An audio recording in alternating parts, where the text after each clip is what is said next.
Welcome to Twisted Peach Realty Group. I'm Rusty. And I'm April. Have you ever wondered how realtors go about finding out the correct price to sell your home? Does that even sound right? Nope. And yes, to answer your question.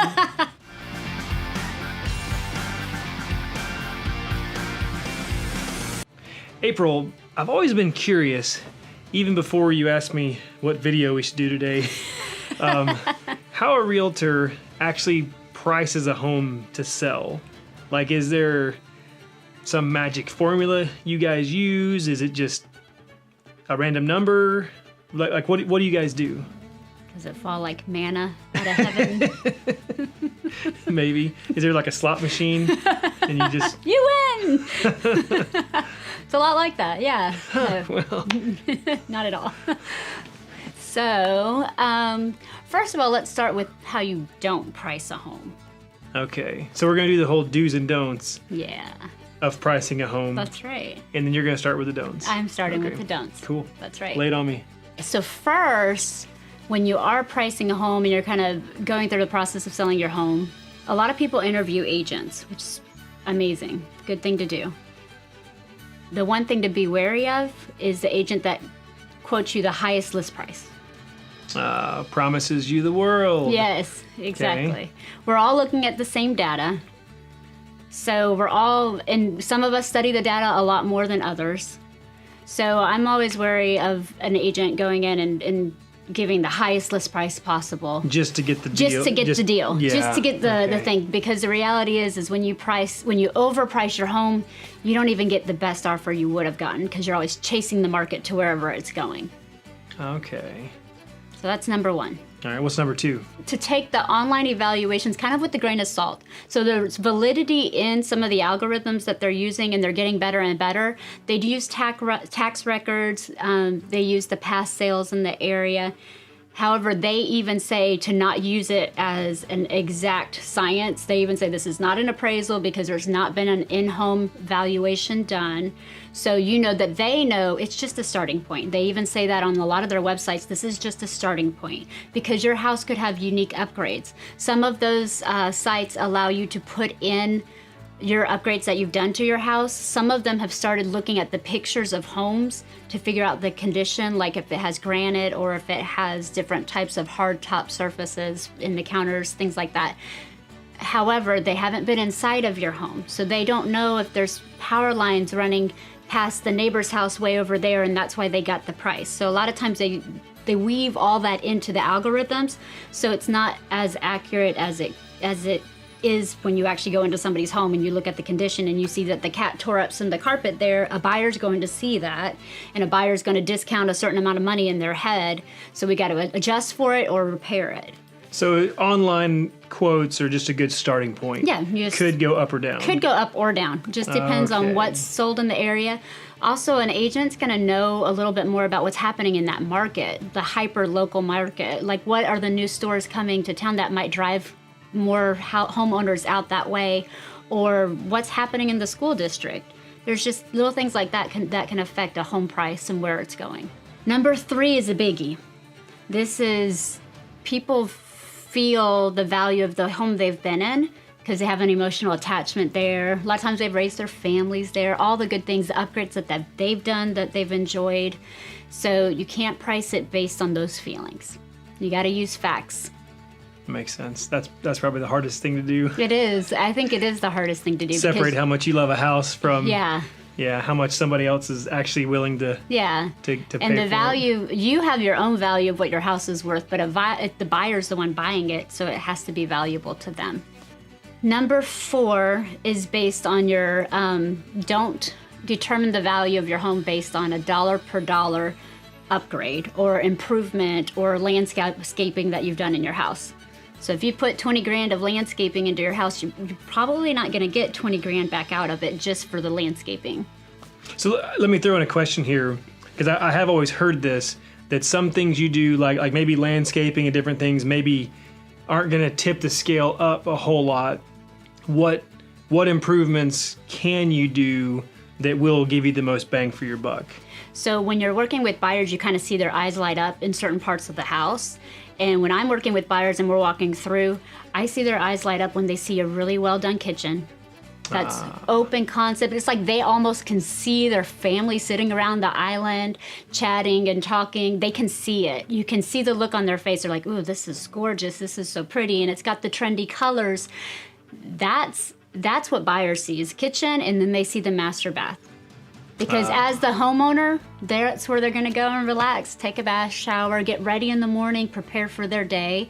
Those things matter to them a lot. And then also paint. You'd be surprised what paint does for a buyer. It helps them see it as fresh. And when you think about what a buyer wants, because the value is in the eye of the buyer, not necessarily in the eye of the person that actually owns the home.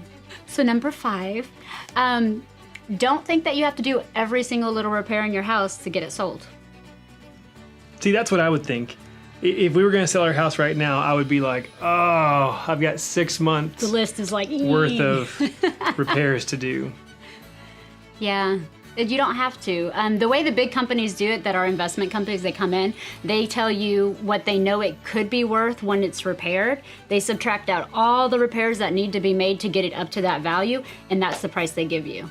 So the big companies that are offering online, hey, we'll give you this, is because they say, oh, your repairs are these, and this. So this is what I'm willing to pay for it because I know I can recoup it when I sell it later. So you don't, and anybody can do that. Any agent can do that for you too. We can say, hey, if you do focus on your repairs, let's focus on these right here that are going to matter most to a buyer. And then we price it based on condition, because condition is what sells it based on that price. We've covered the don'ts. What about the do's? What's on your do list when you price a home? Awesome. So you do take the market seriously. The market will speak, and it will tell you what's going on in the area. So you look at the market data and the trends. So as a realtor, I go in there, I look and see what has sold. I look at the comparable square footage, the location, the lot, the upgrades, things like that. And we do preview homes, so we know why a house might have sold for less, or this one sold for more because it had a better bathroom, or the flow of the house was better, the floor plan was better. You do want to be previewing the homes, so you know. And that's where you lean into your agent for that information. What's on your second do list? Do price it right to begin with. What do you mean by bad. that goes back to the sentimental thing, right? Yes, exactly. It might not feel right, but I promise you, anytime you overprice a house, you're not getting the price you would have gotten had you priced it right to begin with. The overpriced houses always sell for less because they weren't priced to begin with. Really? Yeah, it's data. The data's there to show it 100%. That's terrifying. It is, yeah. And actually, like right now, a ton of houses are overpriced. It's like 37-40% of houses are overpriced. Where does an appraiser come in on this? Where do they fit into the whole process? That goes back to pricing it right to begin with, because you don't want to be caught with these crazy surprises like, oh, the appraiser says it's worth, 20 grand less.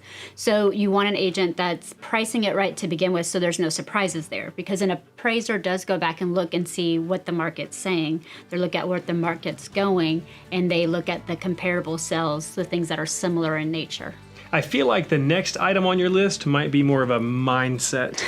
Did you feel it? I sensed it. You sensed it. You're right. Really? Yeah. Okay. Well, so would you like to share? I would. Do think like a buyer. I know it might feel awkward a little bit to walk through your house with those eyes, but it's important to do so because they will be walking through your house looking for value. So how can you present value to a buyer? What can you do in your house to showcase it in the best light so it features what is valuable about your house?